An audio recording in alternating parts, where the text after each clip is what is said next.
Assalamualaikum warahmatullahi wabarakatuh. Bismillahirrahmanirrahim. Alhamdulillahi rabbil alamin. Wa afdalus salati wa atammut taslimi ala sayyidina Muhammadin wa ala alihi wa sahbihi ajmain. Rabbi shrah li sadri wa yassir li amri wahlul 'uqdatam min lisani yafqahu qawli.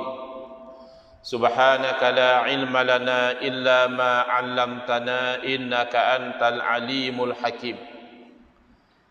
Allahumma akhrijna min zulumatil wahmi wa akrimna binuril fahmi waftah alaina bima'rifatil ilmi wa sahhil akhlaqana bil hilm. Waj'alna mimman yastami'una al-qawla fayattabi'una ahsanah. Allahumma ati nufusana taqwaha wa zakkiha anta khairu man zakkaha anta waliyuha wa maulaha. Allahumma arinal haqqa haqqan warzuqna ittiba'ah wa arinal batila batilan warzuqna ijtinabah. Allahumma anfa'na bima 'allamtana wa 'allimna ma yanfa'una wa zidna ilman wa huda. Amma ba'd. Qala Allah Subhanahu wa ta'ala fil Qur'anil Hakim, qul in kuntum tuhibbunallaha fattabi'uni yuhibbukumullah. Shadaqallahul azim. Wa qala sayyiduna wa habibuna Muhammadun sallallahu alaihi wasallam, ar-rahimuna yarhamuhumur rahman, irhamu man fil ardi yarhamkum man fis sama. Shadaqa Rasulullah sallallahu alaihi wasallam.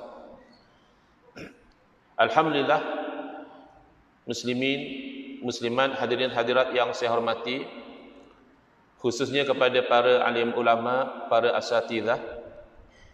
Tidak dilupakan kepada tuan pengerusi masjid dan ahli jawatan kuasa, pemimpin-pemimpin masyarakat, penuntut-penuntut ilmu, dan sekalian yang hadir dalam kuliah maghrib khas pada malam ini yang bertajuk Kasih Allah, apakah jalannya?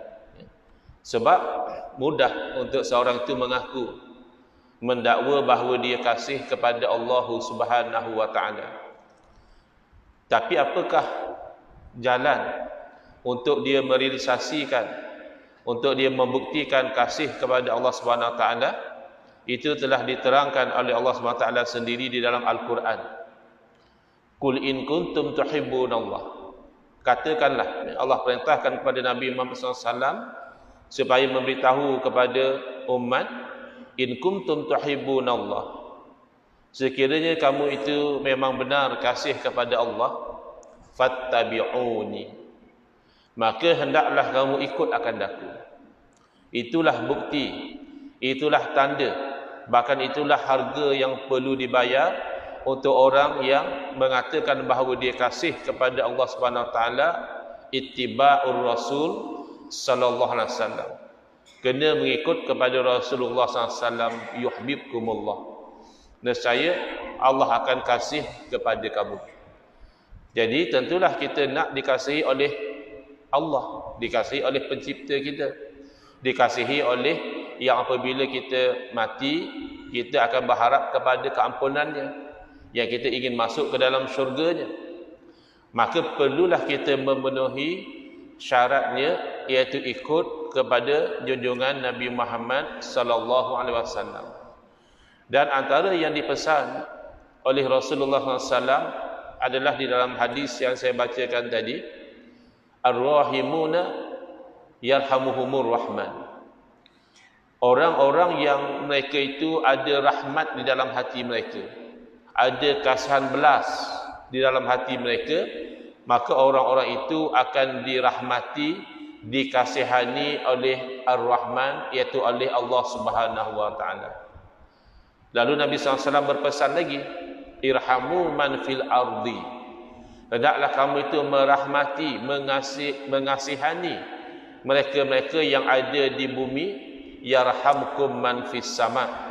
Nescaya akan kasih akan kamu oleh yang berada di langit. Jadi agama kita ini bukan hanya sekadar hukum hakam. Ya, hukum hakam itu sebahagian daripada agama. Wajibnya, sunatnya, harusnya, makruhnya, haramnya. Tetapi selain daripada amalan-amalan zahir oleh seorang mukallaf, yang setiap daripada amalannya itu tergantung dengan hukum syarak, ada di sana amalan-amalan batin, kerja-kerja hati. Dan antara kerja hati yang paling penting, yang diberi penekanan yang besar adalah kasih sayang. Ya, perhatikan, ya. Allah ceritakan tentang in kuntum tuhibbunallah. Katakanlah kalau kamu itu kasih kepada Allah. Dan kasih itu dikaitkan dengan amalan, ikut kepada Nabi sallallahu alaihi wasallam. Lalu natijahnya kasih lagi, yuhibbukumullah. Nescaya Allah akan kasih kepada kamu. Bahkan dalam hubungan kita sesama Islam, Allah Subhanahu wa taala melalui lisan Nabi sallallahu alaihi wasallam juga menekankan kasih. La yu'minu ahadukum hatta yuhibba li akhihi ma yuhibbu li nafsi. Tidak sempurna keimanan salah seorang daripada kamu. Iman itu sendiri dikaitkan dengan apa? Sehinggalah dia kasih buat saudaranya barang yang dia kasih buat dirinya sendiri. Maka dalam kita nak ikut kepada sunnah Nabi sallallahu alaihi wasallam, jangan sampai rasa kasih, rasa rahmat kepada sesama saudara, seagama, sesama anak Adam, sesama manusia, bahkan sesama makhluk Allah, hatta binatang, hatta kucing, hatta anjing. Ada kita itu ada rasa kasihan belas. Kerana ini adalah essence, ini adalah intipati daripada agama kita. Bila bercakap tentang ikut sunnah Nabi sallallahu alaihi wasallam, ada kalanya kita terbayang bayangan yang agak kecil, ya. Ikut sunnah Nabi SAW misalnya, kita itu berpakaian dengan pakaian-pakaian tertentu. Kita itu misalnya mengamalkan bersiwak, ya. Kerana siwak itu termasuk sunnah Nabi SAW. Dan antara sunnah Nabi yang banyak tidak diamalkan bila kita melakukan ibadah solat adalah sunnah ittikhadus sutrah, mengambil sutrah penghadang ketika solat. Di zaman Nabi SAW, para sahabat selepas daripada solat fardu akan mencari-cari tiang dan juga dinding untuk dijadikan sutrah. Jadi kalau kita perhati di masjid surau kita, sudah jarang orang letak sutrah bila dia solat, ya. Jadi elok kita hidupkan, ya, sunnah yang telah dimatikan ini, kerana ada pahala bagi orang yang menghidupkan sunnah Nabi sallallahu alaihi wasallam yang telah dimatikan. Tetapi lebih besar daripada sunnah-sunnah ini, ya, sunnah bersiwak, sunnah mengambil sutrah, ya, sunnah berzikir dengan zikir-zikir tertentu yang warid daripada Nabi sallallahu alaihi wasallam. Yang paling besar ittiba'us sunnah adalah berakidah dengan akidah Rasul sallallahu alaihi wasallam. Dengan akidah tauhid, mengesakan Allah Ta'ala. Dengan akidah tanzih, mensucikan Allah Ta'ala. Dengan akidah takbir, mengagung, membesarkan Allah Subhanahu Wa Ta'ala. Dan akidah Nabi SAW inilah yang diwarisi bahkan daripada Nabi-Nabi yang terdahulu. Kerana kita tahu, kalau syariat para Nabi ada kadanya berbeza. Ya, ada beza misalnya, syariat Nabi Musa alaihissalam dengan syariat Nabi Muhammad sallallahu alaihi wasallam dalam beberapa perkara tak sama.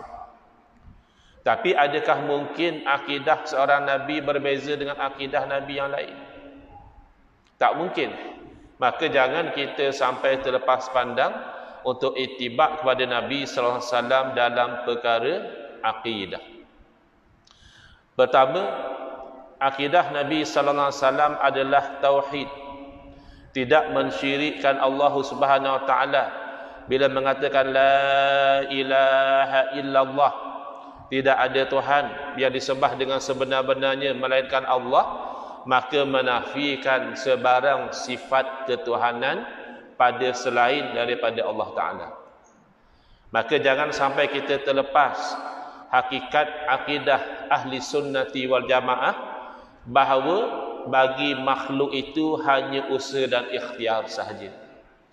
Dan hakikat usaha ikhtiar itu tidak memberi bekas, yakni tidak memberi sebarang kesan. Yang memberi bekas adalah Allah Subhanahu wa Ta'ala.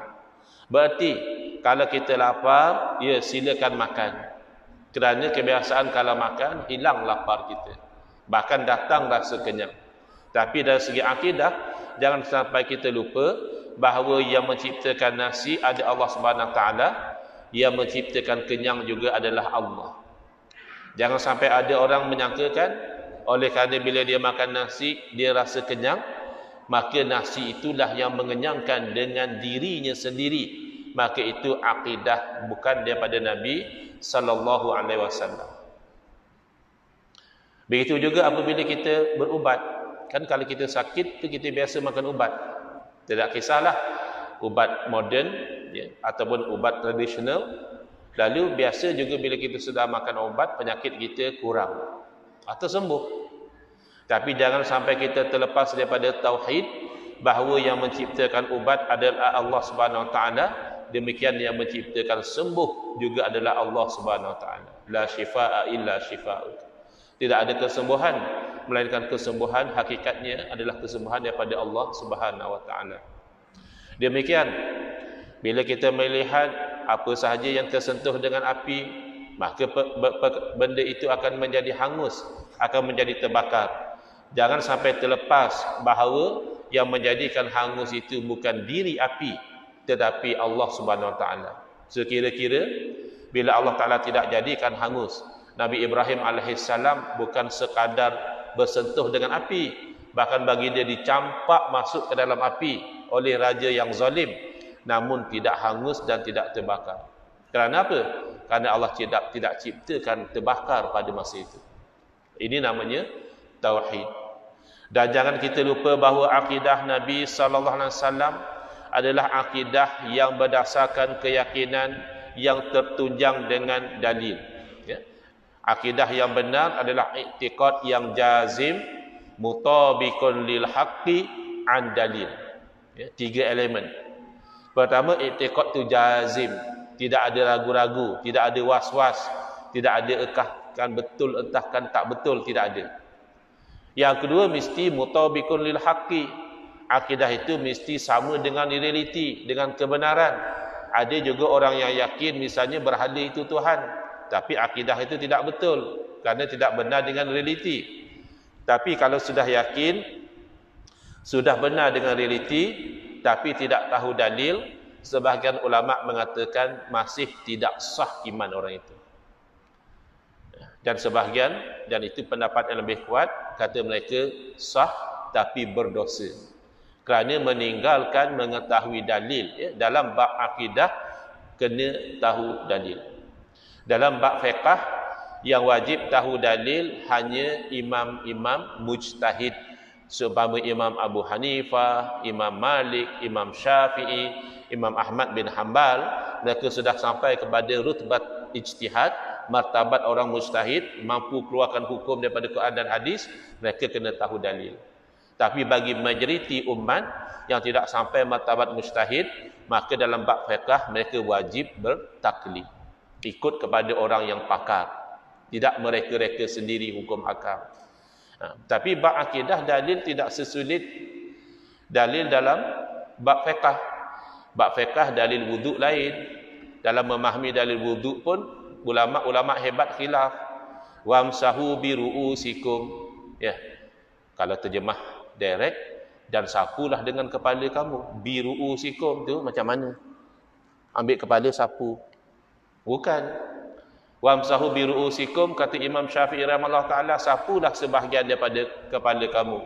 Kata Imam Abu Hanifah, sebahagian itu sekurang-kurangnya setapak tangan. Kata Imam Malik rahimahullah ta'ala, wamsahu biru'usikum, bi itu tidak ada fungsi. Maksudnya sapulah kepala kamu keseluruhan. Bayangkan. Ini ulama-ulama hebat memahami satu huruf ba sudah boleh khilaf kepada beberapa pandangan. Tapi dalam bab akidah, dalil tidak susah mana. Dalil ada dua jenis. Satu dalil wahyu, misalnya apa dalil Allah wujud? Qul huwallahu ahad. Ya, apa dalil Allah wujud tanpa ada permulaan, iaitu qidam? Qul huwallahu ahad. Ya, apa dalil Allah wujud selama-lamanya, baqa, tidak binasa? Masih qul huwallahu ahad. Kerana Allah yang Maha Esa pasti tidak ada pencipta, lalu wujud tanpa ada permulaan. Kalau wujud tanpa ada permulaan, pasti wajib wujud. Bila wajib wujud, pasti tidak binasa.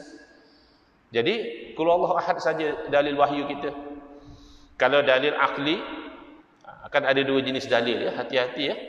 Di zaman kita ini sudah timbul seruan-seruan kononnya agama kita ni tak pakai akal.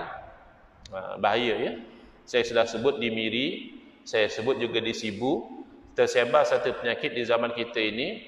Ringkasan penyakit itu adalah BBAK. Orang Sibu sudah biasa dengar. Belum dengar lagi. InsyaAllah belum masuk lagi lah. Tapi barangkali sudah masuk, cuma kita tak tahu istilah itu. BBAK ni penyakit dia biar bodoh asal confident. Itu kita akan jumpa dalam Facebook, kita akan jumpa dalam YouTube, kita akan jumpa dalam grup-grup WhatsApp. Orang yang sebenarnya mereka bodoh, tapi mereka cukup confident. Saya sebut ini kenapa? Salah satu contoh penyakit ini, satu orang datang ke Facebook, dia bagi tahu, Ustaz, saya dalam akidah, saya berpegang dengan Quran dan Sunnah. Masya Allah, bagus. Tapi dia sambung tu kita tahu dia ada penyakit. Saya tidak guna akal, kata dia. Dalam akidah, saya berpegang dengan Quran dan Sunnah, saya tidak guna akal. Sejak bila Quran dan Sunnah melarang manusia menggunakan akal? Tidakkah Allah yang berfirman, afala ta'qilun? Apakah kamu tidak menggunakan akal? Tidakkah Allah SWT berfirman, wa fi anfusikum afala tubsirun? Dalam diri kamu sendiri, kenapakah kamu tidak fikirkan?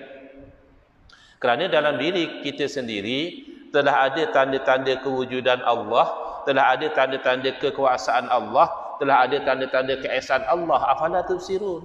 Kenapakah kamu tidak perhatikan, yakni dengan akal fikiran? Kalau perhati dengan mata, ya, orang yang tidak beriman juga perhatikan alam dengan mata. Kalau tidak mahu perhatikan alam yang besar, langit dan bumi, matahari dan bulan, ya, segala-galanya, memadailah kita memerhatikan kepada alam yang kecil, iaitu diri kita. Maka kita akan yakin bahawa Allah Ta'ala wujud. Bahawa Allah Ta'ala yang berkuasa. Dan bahawa Allah Ta'ala yang Maha Esa. Tidak ada sekutu baginya. Di zaman kita, ada orang-orang muda, pelajar-pelajar universiti, mereka terpengaruh dengan atheism. Kefahaman bahawa Tuhan tidak ada. Bukan orang muda saja, orang tua pun ada. Kenapa? Kerana bagi mereka atheism ni kan moden. Berbeza dengan agama. Agama tu kan kolot. Kenapa agama kolot? Kerana mereka hanya ikut apa yang nenek moyang mereka kata. Nenek moyang mereka kata Tuhan ada, mereka kata Tuhan ada. Padahal tidak ada bukti bahawa Tuhan tu ada. Orang atheist kata, in order to believe in something, you have to have a proof. If you believe without proof, then you believe blindly. Jadi tak ada bukti Tuhan wujud, kata dia. Tak ada orang pernah nampak Tuhan. Tidak ada orang pernah dengar Tuhan. Tidak ada orang pernah pegang Tuhan. Macam mana boleh percaya Tuhan wujud? Tapi sebenarnya orang ateis yang tidak berfikir, bukan moden, ateis ni ketinggalan zaman. Ini orang yang tidak guna akal dan fikiran. Ini orang yang malas berfikir. Kalau dia menggunakan sedikit akal fikiran dia, tidakkah dia tahu bahawa pegangan dia mengatakan Tuhan tidak wujud juga tidak ada bukti. Buktikan Tuhan tak wujud. Ya, sampai bila tak boleh buktikan? Tapi kita ada bukti Tuhan wujud. Yang pertama, dia gagal melihat bahawa sesuatu yang tidak dilihat tidak semestinya tidak wujud. Mikroorganism kita tidak lihat dengan mata kepala kita, tapi kita tahu mikroorganism wujud. Makanya satu dunia PKP, satu dunia MCO. Sampai di Mekah kan pernah sunyi sekejap kerana MCO. Kenapa? Kenapa pakai mask? Kenapa sembahyang jarak-jarak? Oh, COVID-19 Ustaz. Mana COVID-19 cuba tunjukkan? Dengan mata kepala tak nampak. Bahkan gelombang radio, kita tahu ada dalam dewan ini dia gelombang radio. Kita tahu di luar sana ada gelombang radio. Tapi mana kita lihat, mana kita rasa, hanya kan bila kita ada alat radio yang elok, kita pasang kena stesen keluar berita, keluar muzik, keluar nyanyian. Berarti gelombang itu ada. Kerana itu dapat ditangkap oleh radio. Tapi tidak nampak. Maka mengatakan sesuatu tidak nampak, tidak wujud, itu satu kebodohan. Kemudian, tidakkah diri kita bercakap tentang kewujudan Allah? Belum lagi kita lihat kepada jantung, belum lagi kita lihat kepada buah pinggang, belum lagi kita lihat kepada organ mata, telinga dan sebagainya. Memadailah kita akui bahawa setiap dari kita ini wujud selepas tidak wujud. Menunjukkan ada yang mewujudkan. Ya, kalau kita rewind masa 100 years ago, 100 tahun yang lalu, Tuan Bila kita pasti belum wujud lagi. Tuan Haji pun belum kan, 100 tahun yang lalu. Makanya orang sibu-sibu masih muda remaja. Tak ada yang umurnya 100 tahun ke atas. Kalau 100 tahun yang lalu kita tidak wujud, dan pada detik ini kita wujud, adakah kita mewujudkan diri kita sendiri? Tak mungkin. Tak mungkin mewujudkan diri sendiri. Kerana untuk mewujudkan perlu wujud dahulu. Kalau sudah wujud, apa perlu mewujudkan lagi? Ya. Atau mungkinkah kita terwujud dengan sendiri? Pun tak mungkin. Alangkah sebiji gelas ni kalau dikatakan jadi dengan sendiri, kita tidak boleh terima. Apakah canggih gelas daripada langit dan bumi? Adakah canggih gelas daripada bulan dan bintang? Adakah canggih gelas daripada diri kita yang mencipta gelas, yang menyusun gelas? Oh, kita canggih. Kita ada organ jantung yang menjadi radiator, ya, yang pam darah yang kaya oksigen. Katanya darah yang kaya oksigen ini digunakan untuk metabolisme. Bila metabolisme menghasilkan tenaga dan karbon dioksida, patah balik sudah kurang oksigen, keluar balik kaya oksigen. Wah, siapa yang buat sistem ini? Pasti bukan kita. Kita pun baru tahu bila belajar biologi.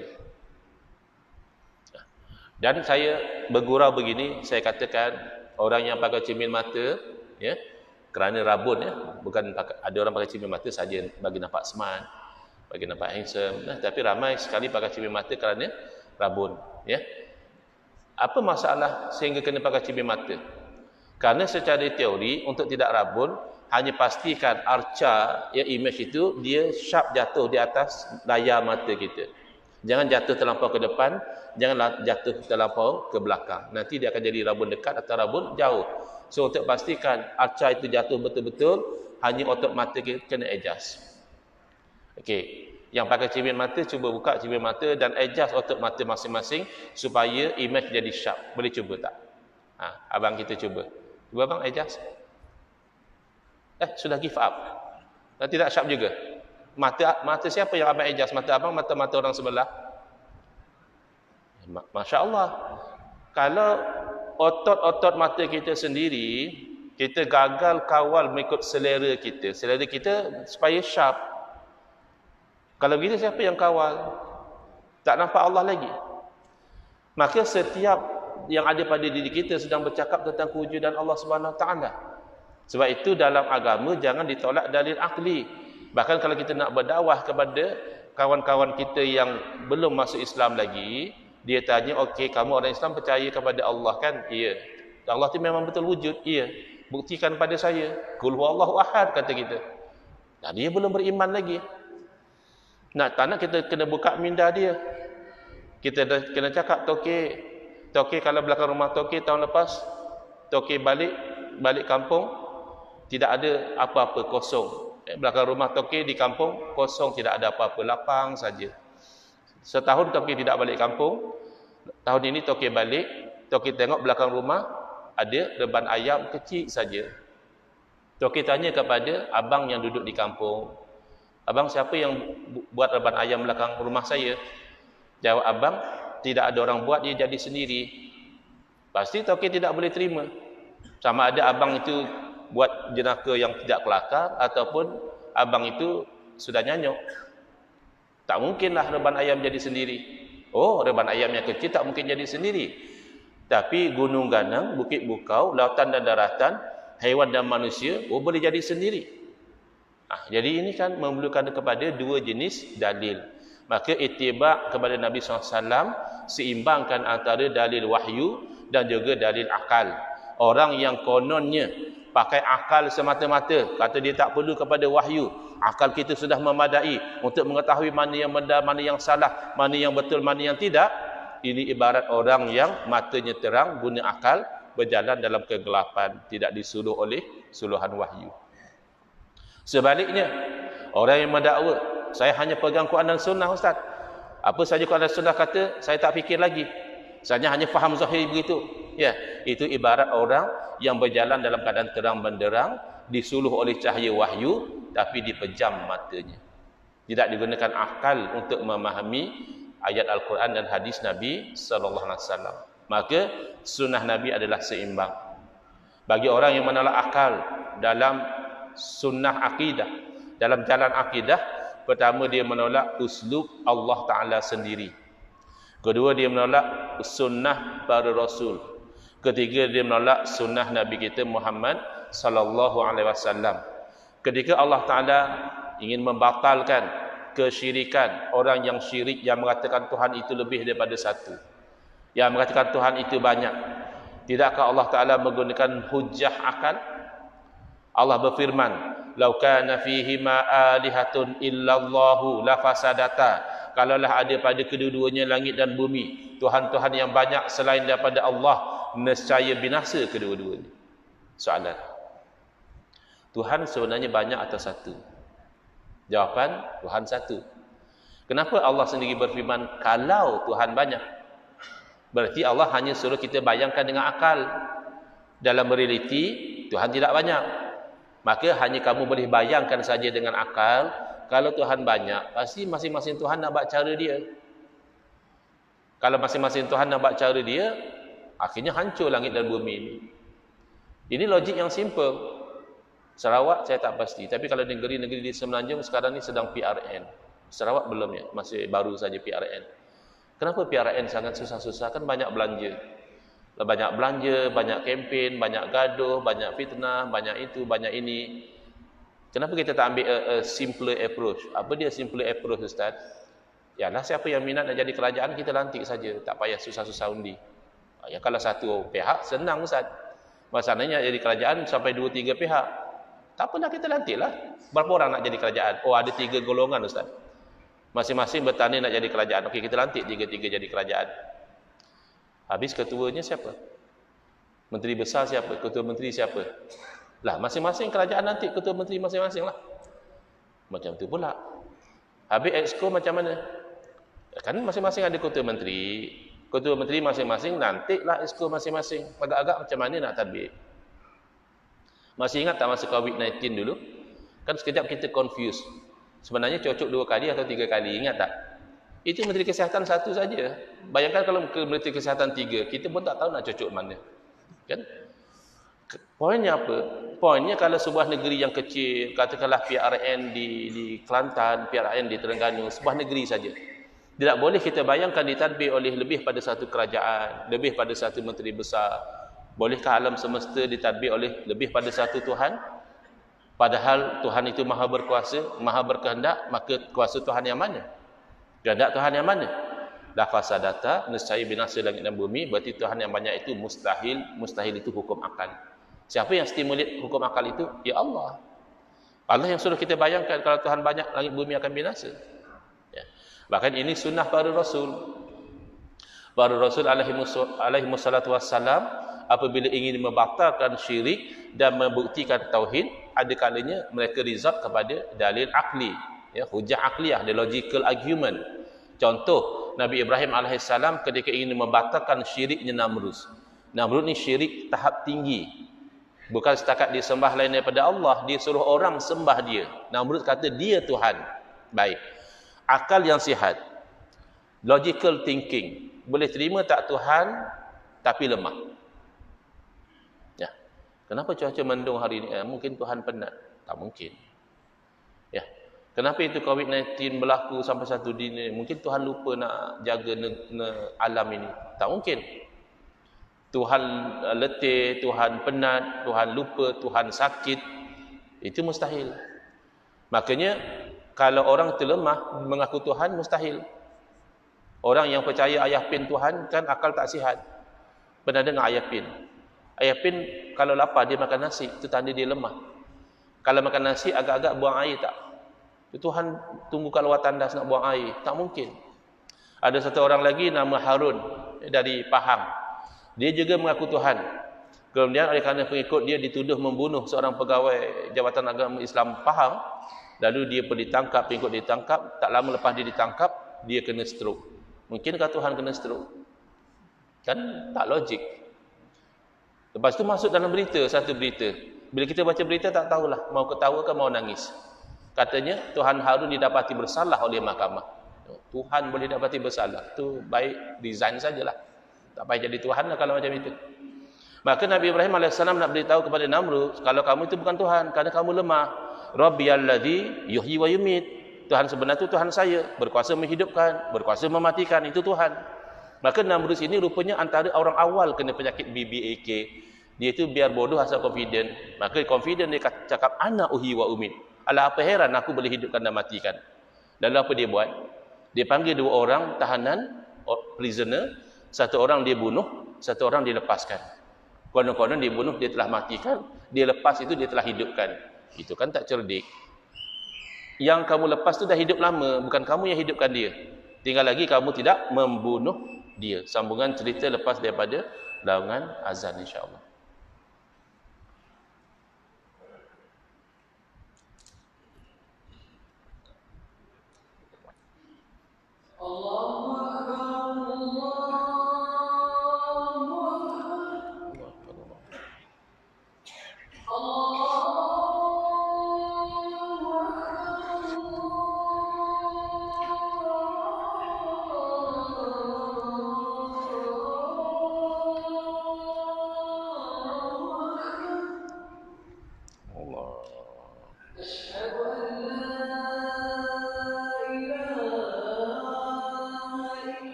Bismillah, Alhamdulillah, wassalatu wassalamu ala Rasulillah, amma ba'd. Baik, insyaAllah kita akan sambung sedikit lagi. Saya difahamkan boleh sambung mungkin 10-15 minit selepas daripada azan. Apapun insyaAllah tidak akan melebihi daripada jam 8.30 malam. InsyaAllah kita akan berhenti. Jadi sambungan daripada kisah bagaimana para Nabi juga menggunakan hujjah aqliyah, logical argument di dalam mempertahankan tauhid dan menolak syirik adalah argument yang berlaku antara Nabi Ibrahim AS dan Namrud. Apabila Nabi Ibrahim ingin membuktikan secara logiknya Namrud bukan Tuhan, kerana Namrud lemah, kerana Namrud tidak mampu menghidup dan mematikan. Lalu Namrud gagal faham, dia bodoh tapi dia confident. Dia kata saya juga menghidup dan mematikan dengan cara dia bunuh seorang tahanan dan dilepaskan tahanan yang satu lagi.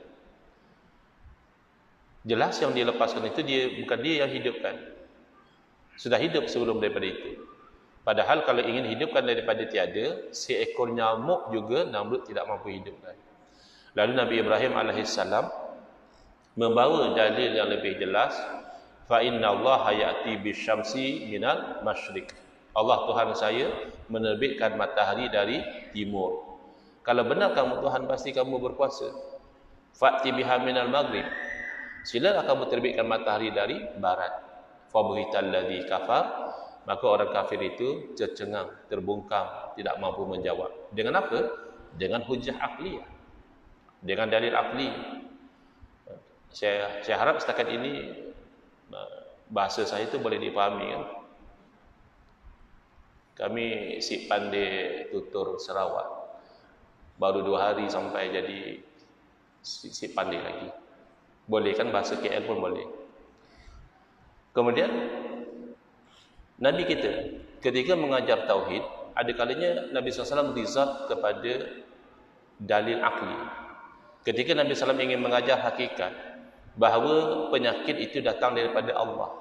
Memang asbabnya ada jangkitan, ada sebab ini, sebab itu, chemical dan sebagainya. Bahkan Nabi SAW dari segi asbab, Nabi tidak tolak.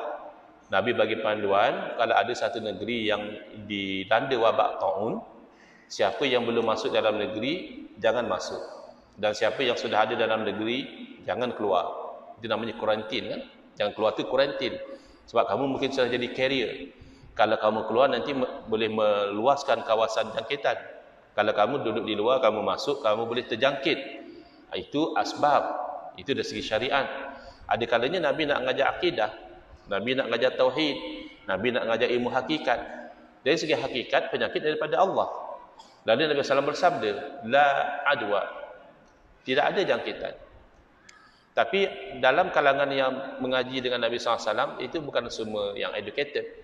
Ada orang kampung. Ada Arab Badawi. Arab Badawi ini dia hanya akan jaga kambing, jaga unta. Tiba-tiba terhadir majlis ilmu hakikat. Itu kan susah dia nak faham. Jadi bagusnya orang Arab Badawi ini, bila dia tidak faham, dia tanya. Berbeza dengan sebahagian daripada umat sekarang. Kalau dia tidak faham, dia kata ustaz yang sesat. Ustaz aku tu sesat, aku tak faham apa dia cakap. Oh, kau tak faham, aku ustaz yang sesat. Kan boleh tanya. Jadi orang Badawi itu tanya, ya Rasulullah, itu bagaimana tidak ada jangkitan? Ada beberapa ekor unta yang sihat, melompat sana, melompat sini. Tiba-tiba masuk seekor unta yang berpenyakit, akhirnya yang sihat semuanya berpenyakit. Jadi Nabi SAW faham, kalau orang Arab Badawi ini masih terikat dengan asbab, cause and effect, yang Nabi nak ajar ni hakikat tentang Allah. Lalu Nabi SAW menggunakan pembukaan akal. Dengan satu soalan saja Nabi tanya, faman a'dal awal. Kalau memang unta itu, penyakit itu perlu dengan jangkitan, siapakah yang menjangkiti unta yang mula-mula sakit? Kan pasti dalam banyak-banyak unta yang sakit, ada yang mula-mula sakit. Kata kamu, penyakit mesti dengan jangkitan. Habis unta yang mula-mula sakit, berjangkit daripada siapa? Oh, baru orang Arab Badawi itu faham apa yang Nabi SAW nak ajar, bahawa hakikat penyakit itu adalah daripada Allah SWT, maka hakikat kesembuhan juga daripada Allah, dengan tidak menghalang kita usaha ikhtiar, berobat dan sebagainya. Oleh kerana faktor masa, saya pergi kepada yang kedua. Saya tidak panjangkan lagi tentang ikut Nabi dalam bab akidah, ya. Tapi insya-Allah kalau kita di Sibu ini kita bagi penekanan tentang pengajian tauhid, ya, pengajian tauhid sifat 20, insya-Allah mantap kita dari segi dalil aklinya dan dalil nakli. Apa ayat Quran yang mengatakan Allah baqa, ada dalilnya. Apa dalil akli, kalau kita nak berhujah secara akal, ada dalilnya. Tapi kan ada orang kata, Ustaz, pengajian sifat 20 tu itu bid'ah, tak ada zaman Nabi. Ya, yang tak ada itu penyusunan, ilmunya ada. Ya, ilmu tajwid pun tidak ada zaman Nabi, kan sahabat belajar ini idgham berunnah, ini idgham bila gunnah, ini mad arid lisukun, ini mad badal. Adakah sahabat Nabi belajar itu mad apa semua? Kan tak ada. Tapi tajwidnya ada. Bacaan panjang pendeknya betul. Sebutannya betul. Itulah tajwid. Penyusunan datang kemudian biasa. Kalau kamu katakan bid'ah, kita katakan bukan sahaja sifat 20 ada zaman Nabi Muhammad sallallahu alaihi wasallam, bahkan semenjak Nabi Adam alaihi salam yang namanya orang mukmin pasti yakin Allah wujud. Dan pasti yakin Allah wujud tanpa ada permulaan, itu namanya qidam. Dan pasti yakin Allah wujud selama-lamanya, itu namanya baqa. Pasti yakin bahawa Allah tidak sama seperti makhluk, itu namanya mukhalafatu ta'ala lil hawadis. Pasti yakin Allah tidak berhajat kepada makhluk, itu namanya qiyamuhu ta'ala bi nafsih.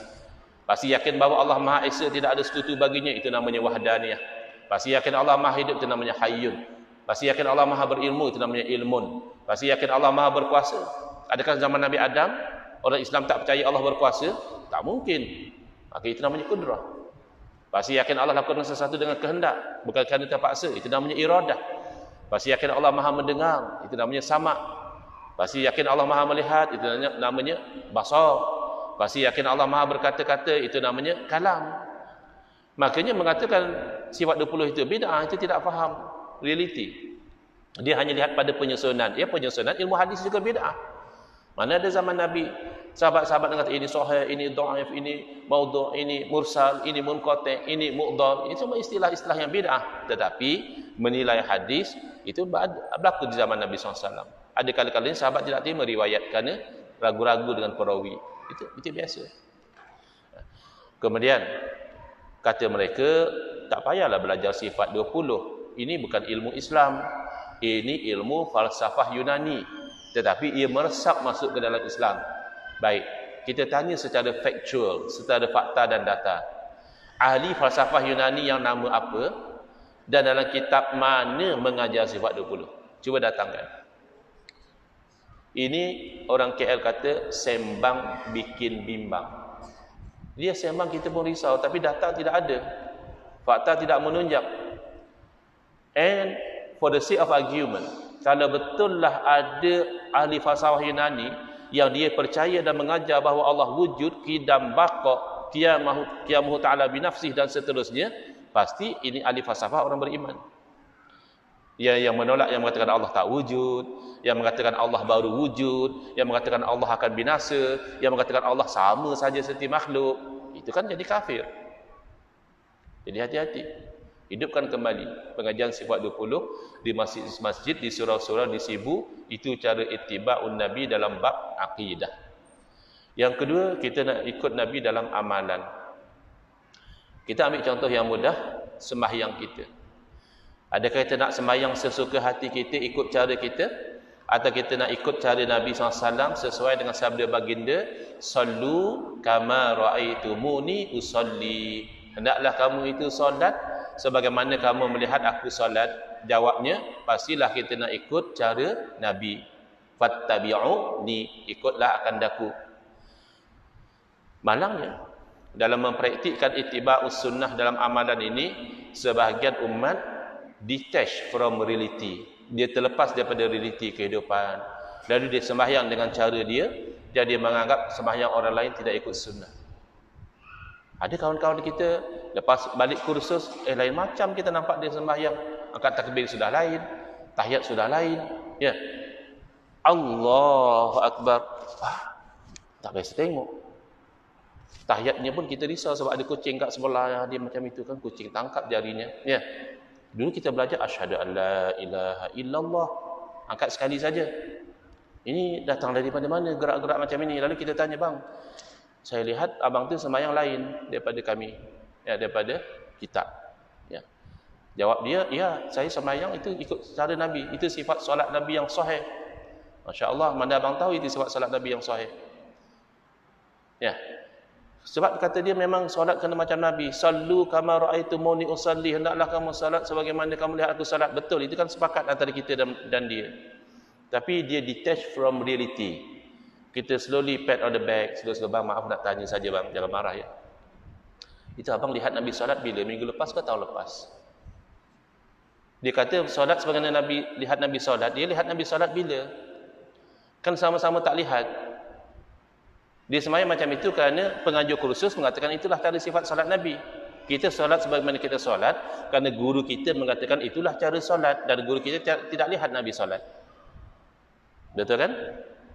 Neither us or our teacher, no our teacher has seen how Nabi solat. Tak ada. Dan dia ambil pada guru dia. Apa beza? Bezanya, kalau kita itu bermazhab, misalnya kita mazhab Syafi'i, maka ambilan cara solat kita daripada guru kepada guru kepada guru kepada murid-murid Imam Syafi'i rahimahullah taala kepada Imam Syafi'i rahmatullah alaih kepada guru Imam Syafi'i kepada guru dan kepada sahabat Nabi. Sahabat Nabi lah yang mata-mata mereka memandang kepada sifat solat Nabi sallallahu alaihi wasallam. Yang bersambung sanad sedemikian di zaman kita, takdir Allah tinggal 4. Bukan tidak ada mazhab-mazhab yang lain, ada, tapi pupus, tak sampai.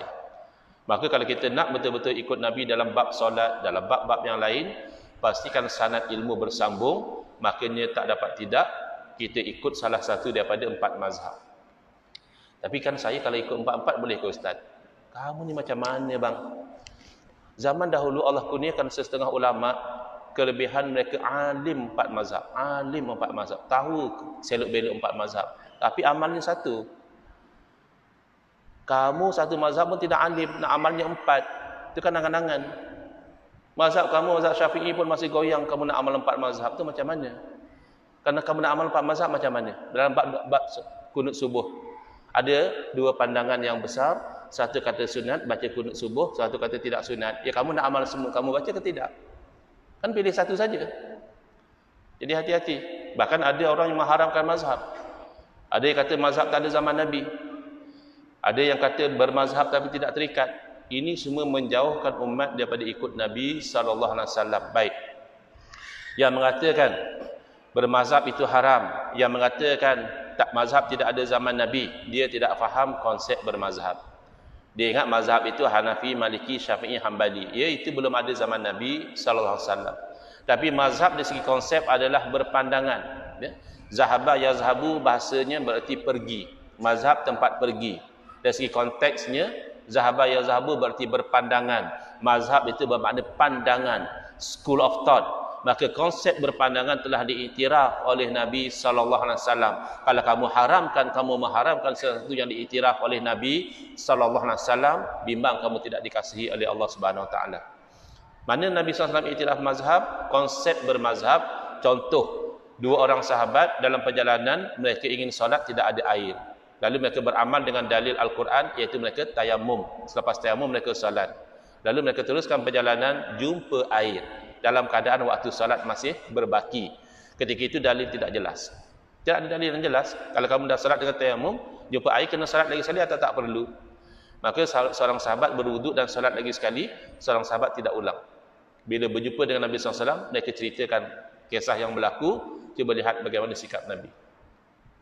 Nabi SAW bersabda kepada yang salat hanya 1 kali, asabtas sunnah. Yang kamu buat sudah kena sekali dengan sunnah. Zaman kita ada satu golongan, kalau satu amalan sunnah, satu lagi pasti bid'ah masuk neraka. Baca suratul kahfi malam Jumaat, ya sunnah. Makanya baca Yasin malam Jumaat masuk neraka. Bukan begitu bang. Nabi SAW bersabda kepada yang tidak ulang salat, kamu sudah ikut sunnah. Nabi bersabda kepada yang salat 2 kali, walakal ajru marrataini, dan bagi kamu pahala 2 kali. Kerana Nabi SAW meraihkan perbezaan pandangan di dalam perkara yang dalilnya tidak jelas. Bahkan ada kalanya dalilnya seolah-olah jelas. Orang sekarang dia kata kita jadi berpecah ini kerana ikut mazhab.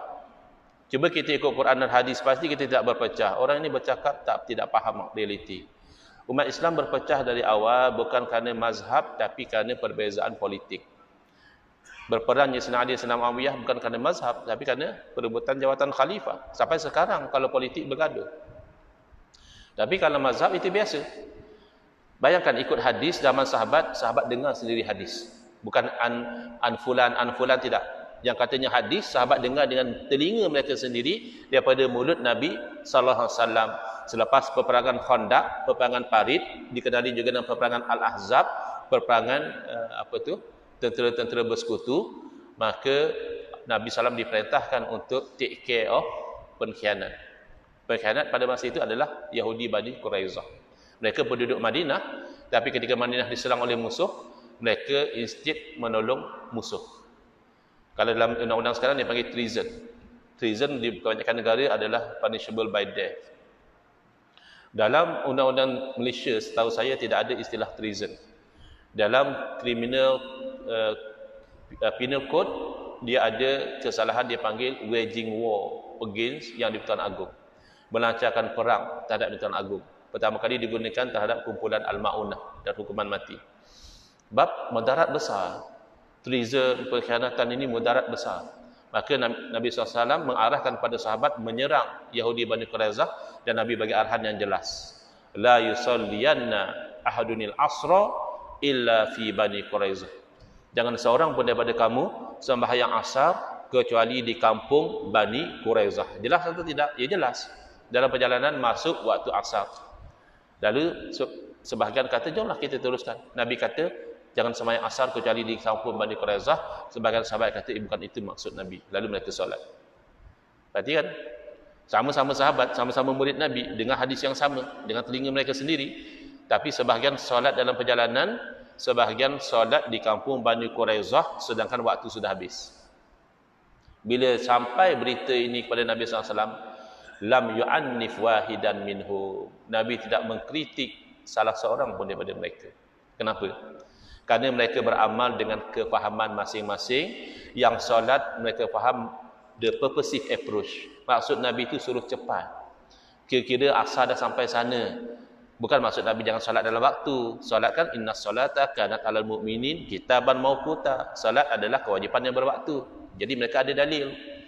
Sementara yang tidak solat tapi solat di kampung Bani Quraizah sedangkan waktu sudah habis, mereka menggunakan the literal approach. Mereka faham secara literal dan mereka beramal. Oleh kerana masing-masing ada dalil, masing-masing ada mazhab yang muktabar pada ketika itu, Nabi SAW tidak kritik salah seorang pun. Kerana dua-dua beramal sekadar kefahaman mereka. Okey. Lepas itu berlaku pelbagai mazhab. Datuk, kalau ayah tak ada, orang mati ada datuk, ada adik-beradik. Datuk hijab adik-beradik tak macam ayah hijab. Khilaf di kalangan sahabat. Habis kalau datuk share sama-sama adik-beradik, nak share macam mana? Khilaf lagi di kalangan sahabat. Makanya mazhab ini nature. Sehingga Nabi SAW beritahu kalau satu orang itu berijtihad betul dapat 2 pahala. Kalau salah masih dapat 1 pahala kerana dia layak berijtihad. Tapi kalau seumpama kita yang tidak ada ilmu sengaja nak berfatwa, kalau betul pun berdosa. Kerana kita melanggar wala taqfu ma laisa laka bihi ilmun. Dalam bab ikut Nabi SAW, dalam bab amalan zaman kita ini, kita ada beberapa pilihan. Pilihan pertama, yang kata tak bermazhab tu tak ada. Itu angan-angan saja. Yang pertama adalah ikut mazhab guru kita.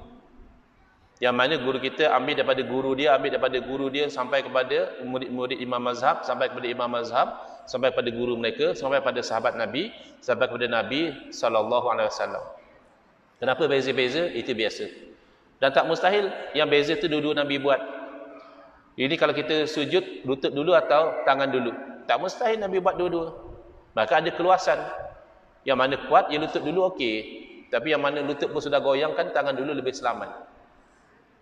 Yang bahaya kata kalau kepala dulu. Kita kepala dulu tu bid'ah. Nabi tidak buat. Jadi tidak masalah berbeza dalam memahami Quran juga boleh jadi. Saya dah sebut tadi wamsahu biruusikum, jadi 3 mazhab. Wal mutallaqatu yatarabbasna bi anfusihinna salasata quru. Perempuan dicerai oleh suami kena iddah 3 quru. Quru itu apa? Sebahagian kata haid, sebahagian kata suci. 2 mazhab. Padahal sama-sama ikut Al-Quran. Makanya itu pilihan pertama, nak ikut Nabi dalam amalan, ikut salah satu daripada mazhab yang bersambung sanad. Zaman kita tinggal 4. Pilihan yang kedua, kita tidak ikut ulama mazhab, kita ikut guru kita ataupun syarah kita. Saya itu kan ustaz, bukan apa, saya lebih selesa ikut pandangan pensyarah saya lah, sebab pensyarah saya ada PhD ustaz. Itu Imam Syafi'i tak ada PhD.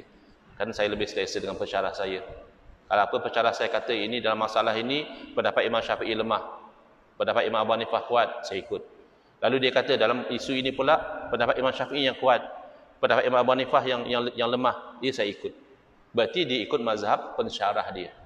Bukan dia tidak bermazhab, tapi mazhab guru atau pensyarah dia. Tapi itu kita agak bala kita lah. Rasa-rasa di PhD pun banding Imam Syafi'i jauh sangat. Kalau sekarang Imam Syafi'i masih hidup, nak jadi murid Imam Syafi'i belum tentu layak lagi. Ya. Tapi tak apalah, itu pilihan dia kan. Tapi nak mengatakan tidak amal mazhab, tidak. Ada yang kata macam ini, ustaz, saya ni jenis orang yang tidak ta'assub. Saya ni rational thinking punya person, open minded. So saya kan kalau pendapat Imam Syafi'i kuat dengan Quran hadis, saya ikut. Tapi kalau pendapat pensyarah saya pun, walau dia ada PhD, tapi kalau tidak kena dengan Quran dan hadis, ya saya tidak ikut. Saya ni jenis open minded. Saya tidak ta'assub. Betul ke bang? Abang tu ta'assub dengan pandangan abang sendiri. Abang bahasa Arab pun tentang pukang, nahu pun tidak tahu, sufik tak nak pernah belajar, nasih mansukh pun tidak faham, mutlak muqayyad tidak tahu beza. Ya, mujmal mufassal pun tidak tahu. Kamu tahu-tahu nak menilai pandangan Imam Syafi'i, itu namanya angan-angan dan ta'assub pada pandangan sendiri. Kurang-kurang pensyarah kamu ada PhD, mengaji 4-5 tahun, pandai juga dia. Kamu apa pun tidak ada. Tahu-tahu nak menilai pandangan pensyarah kamu, innalillahi wa inna ilaihi raji'un, ajrukum alal futya, ajrukum ala nari jahannam. Yang paling berani antara kamu keluar fatwa, yang paling berani untuk masuk ke neraka jahannam. Itu berani orang. Naik motor tak ada helmet, langgar dinding biasa saja. Dia berani membuta tuli. Ya, kalau nak langgar dinding pakai helmet dulu. Baik. Jadi yang kedua. Kan janjinya tak mau lebih 8.30, ya, tinggal 6 minit. Jadi saya stop dahulu tentang nak ikut Nabi dalam bab amalan, pergi kepada nak ikut Nabi di dalam bab akhlak. Innama bu'istu liutammima makarimal akhlak. Hanya saja aku dibangkitkan demi dengan tujuan menyempurnakan kemuliaan akhlak. Jadi saya seru pada diri saya, kepada saudara-saudara saya, jangan kita tertipu dengan slogan. Kadang-kadang kita kata saya pejuang Islam, saya pejuang sunnah, saya yang berpegang dengan sunnah. Tapi akhlak kita, adakah akhlak yang dibawa oleh Nabi sallallahu alaihi wasallam? Kita memandang umat Nabi dengan penuh kebencian. Kita anggap dia ini orang yang ahli bid'ah, ahli neraka, semata-mata kerana dia ada beza pandangan tentang baca Yasin malam Jumaat, hanya kerana dia ada pandangan tentang tahlil. Nabi SAW masih memandang rahmat kepada orang kafir. Di Taif pada masa itu orang kafir, bukan orang kafir biasa-biasa, orang kafir yang bila Nabi SAW berdakwah di situ, mereka arahkan orang-orang nakal di situ membaling batu kepada Nabi SAW sehingga darah mengalir ke kaki baginda SAW, dan baginda berhenti, berehat, mengobat hati baginda seorang diri. Yalah, dihalau. Sampai kan dapat sambutan dakwah, tapi dihalau, dibaling batu. Lalu diberi tawaran oleh malaikat Jibril untuk menurunkan azab kepada penduduk Taif. Apa kata Nabi SAW? Bahkan sebaliknya, Nabi berdoa kepada Allah, Allahumma hdi qaum fa innahum la ya'lamun. Ya Allah, berilah hidayah pada kaum aku, padahal masa itu masih kafir. Sesungguhnya sekarang ini mereka tidak mengetahui. Tapi Nabi mengharapkan daripada zuriat mereka lahirnya orang yang beriman kepada Allah Ta'ala. Kita sama-sama saudara, sama-sama syahadah, sama-sama solat, sama-sama puasa. Lalu kita membenci semata-mata berbeza pandangan. Itu kan bukan akhlak Nabi SAW. Maka kita tanamkan apa yang diajarkan Nabi SAW. Lakukan sesuatu ikhlas untuk dapat ridha Allah. Biar kita ada ridha dengan takdir Allah. Biar kita ada sabar dengan musibah yang menimpa. Biar kita ada syukur dengan nikmat yang kita dapat. Biar kita ada tawakal. Kita usaha dan ikhtiar. Tapi kita yakin bulan apa yang ditentukan oleh Allah saja yang akan berlaku. Itu nak masuk tawakal. Ada orang salah faham. Dia ingat tawakal itu duduk rumah tidak bekerja. Itu namanya tawakul. Itu malas. Tawakal ya keluar pagi, balik petang, dapat gaji, bayar hutang. Masih tawakal dia kalau dia yakin rezeki yang masuk ke mulut dia itu adalah kurniaan Allah Subhanahu Wa Taala. Begitu juga zuhud. Zuhud itu buang dunia daripada hati, ya. Ada orang dia salah faham.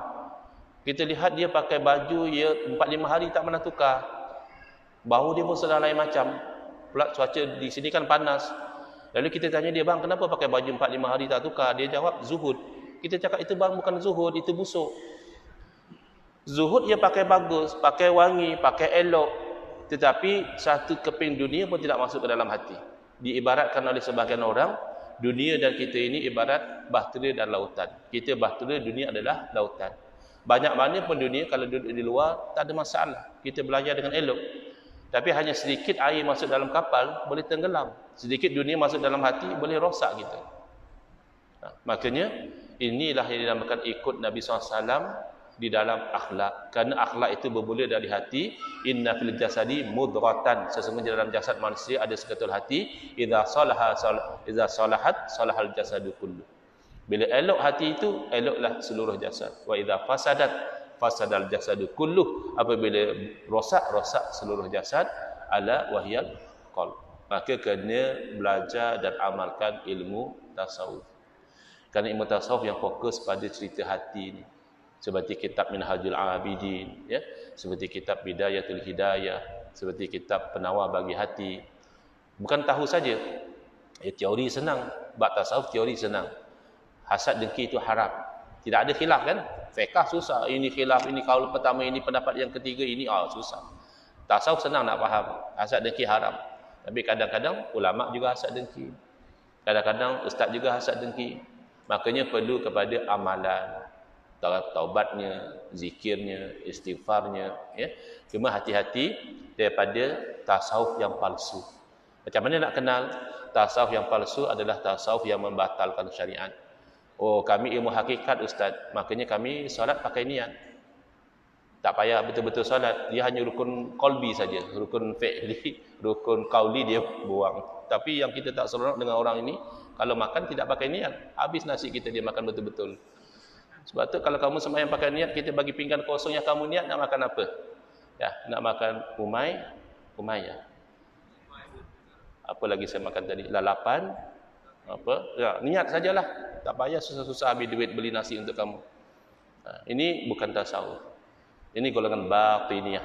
Ini golongan hampir kepada kekufuran, paling tidak kepada kefasikan. 8.30 sudah jam kita, jadi saya cukupkan setakat ini. Moga-moga sedikit yang disampaikan itu Allah jadikan bermanfaat. Saya ucapkan terima kasih atas perhatian. Mohon maaf atas salah dan kesilapan. Hadza wabillahi taufiq wal hidayah. Wassalamualaikum warahmatullahi wabarakatuh. Bismillahirrahmanirrahim. Alhamdulillahirabbil alamin. Wassalatu wassalamu ala sayidina Muhammadin wa ala alihi wa sahbihi ajmain.